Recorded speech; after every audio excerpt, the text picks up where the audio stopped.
Hi, my name is Simran George and I am a part of the Citi-CSMVS Museum on Wheels team.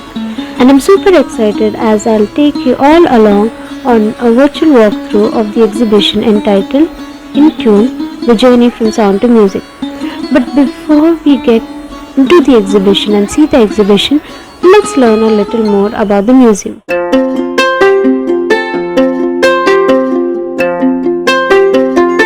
Well, in our super busy lives, it indeed becomes very difficult for us to remove time off our schedule and come and visit a museum, right?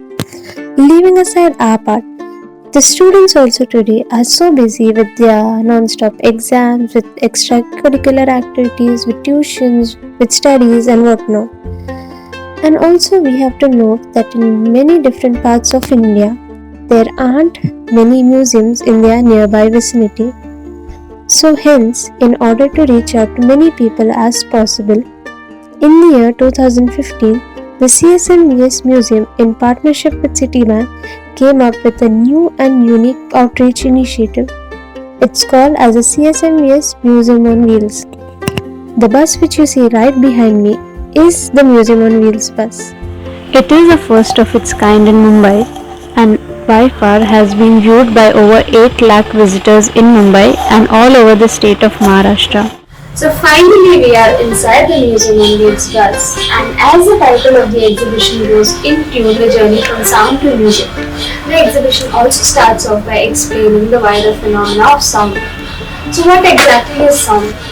Everything which you hear around you is called as sound. So it can be the sound of the alarm clock in the morning to the ping of the last message on your phone at night. Some sounds are pleasant, like the sound of a melody which you hear, or of some musical instruments, or even some natural sounds like of the breeze or the wind.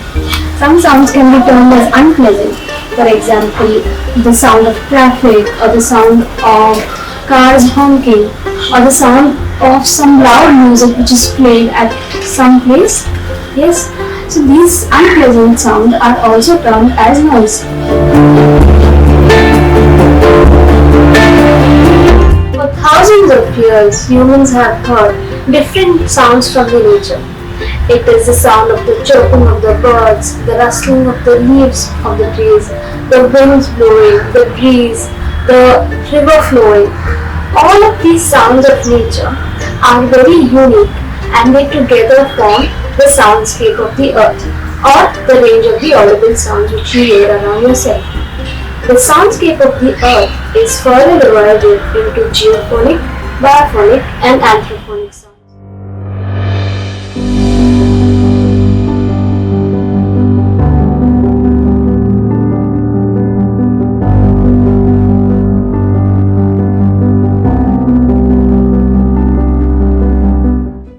Like frequency, amplitude and resonance, there is another interesting property of sound which is called as timbre. So every instrument can produce the same musical note, but the quality of sound differs from each instrument. And why is that so? It is because of the material in which the instrument is made. So if you try and hit the wooden xylophone, it would be very different from the sound of the metal xylophone. So this quality of sound is known as timbre.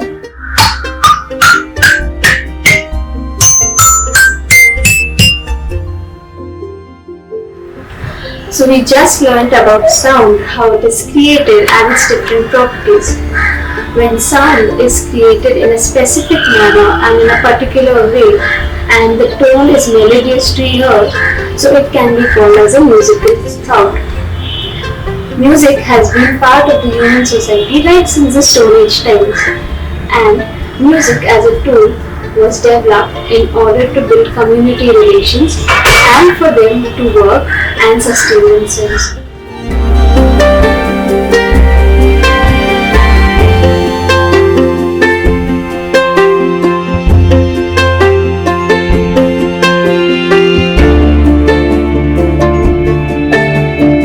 Instruments are a very vital part of the musical world.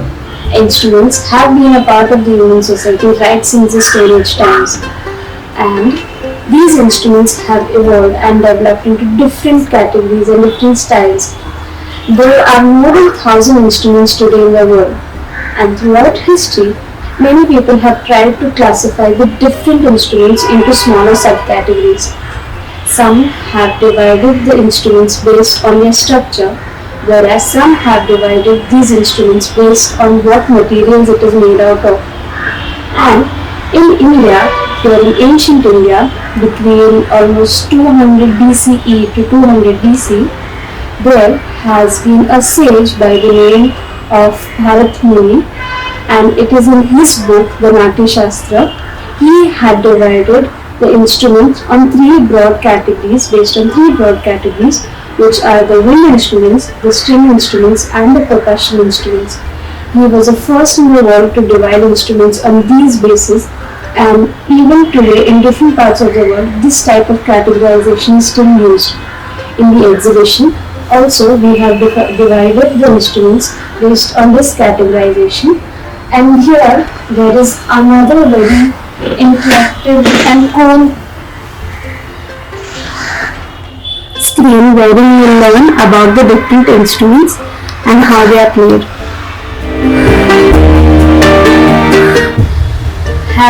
Having an understanding of these different types of instruments and their categories, let's move on and understand the first category which I'm going to explain today, which are the string instruments. So string instruments are called as Tata Vadya in India, and the word Tata simply means tantu or a string. So how are these instruments played, or how is sound created by these instruments, is that the string is stretched across and placed at two ends. Okay, so just like how you see in these instruments, the string is stretched, and with the help of your fingers or your nails or a bow, like how it's used in the violin, or any tool, the string is plucked or it's pulled, and the string vibrates and hence creates sound. The string instruments are there are two different types of string instruments. One is known as the polychord, and the other one is known as the monochord string instruments.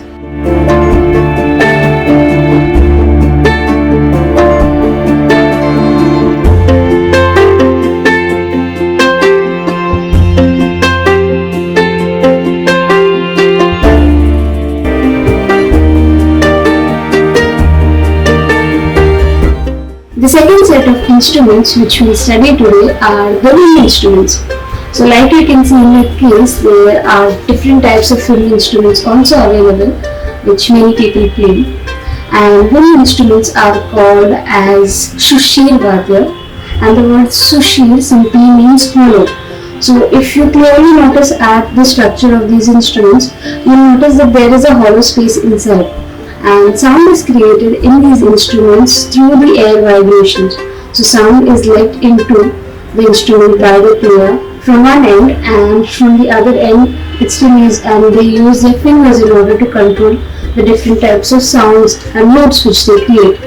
In many of the Indian wind instruments, you will see linear holes which are placed on top of the instrument. So if you have a closer look, you will see the Nadaswaram, the Basuri, the flute, all of them have linear holes on top, so that a variety of notes can be created.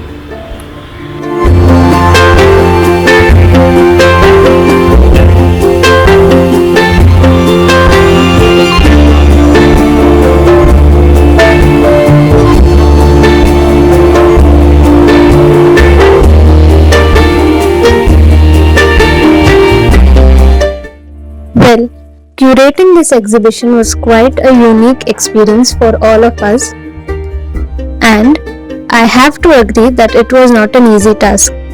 But we were ably supported by the National Centre for Performing Arts, better known as NCPA Mumbai, and the Indian Music Experience Bangalore.